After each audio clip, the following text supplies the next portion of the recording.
que fue un día de bombo y platillo, ahora tiene la política mexicana de cabeza. El tema de los inspectores laborales de los Estados Unidos en México está causando de verdad mucha confusión en el gobierno. Primero se dijo que iban a ser inspectores, después que no iban a ser aceptados jamás, y después apareció precisamente el gobierno de Estados Unidos diciendo que esos inspectores iban, y después una carta en la que aclaran que no son inspectores, que son agregados en materia laboral. Yo quiero dejar muy claro, cada quien tiene derecho a decir lo que guste para su público político. Ya lo había dicho el propio Jesús Seade, jefe negociador de México para el TEMEC la semana pasada. En Estados Unidos y en el caso del Tratado de Comercio, cada quien le habla a los suyos, independientemente de las negociaciones. Sin embargo, el propio Seade se sorprendió con lo que se encontraron el fin de semana en el documento que el gobierno de Estados Unidos le envió a su Congreso sobre la implementación de la legislación para el TEMEC. La inclusión de 5 agregados laborales de Estados Unidos en México, algo que se podría interpretar como inspectores estadounidenses disfrazados. El mismo sábado, el propio Seade ya daba una conferencia de prensa para dejar clara la inconformidad de México con este asunto. Esta iniciativa de ley de implementación no forma parte del tratado mismo. No fue, por razones evidentes, consultada con México. No lo fue.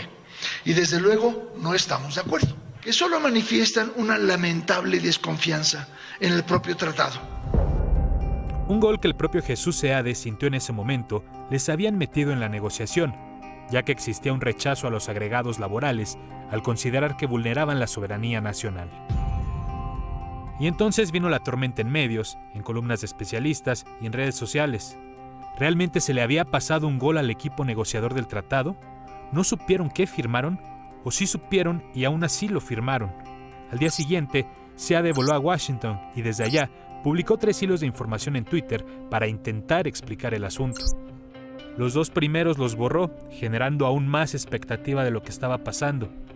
En uno de ellos escribió que las decisiones que estaba tomando Estados Unidos estaban basadas en la desconfianza hacia México. Al final, mantuvo un tuit, en el que ya no habló de desconfianza, pero insistió en las decisiones unilaterales que estaba tomando Estados Unidos sobre el tema. Pero los tuits poco hicieron para aclarar el panorama. Este lunes, el presidente López Obrador tuvo que salir al quite. Y esto sale de manera clandestina. Y el canciller Ebrard tuvo que ofrecer la claridad que durante todo el fin de semana le faltó al negociador del tratado. El tratado está intacto. No tiene letras chiquitas, paréntesis, adendums, nada. El texto que se firmó, igualito, se ha llevado por parte de las autoridades norteamericanas ante su Congreso.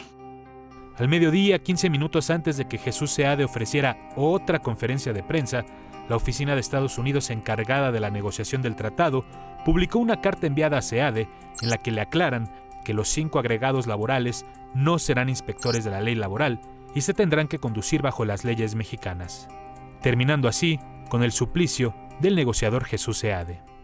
Quiero decir categóricamente que el gol no es gol.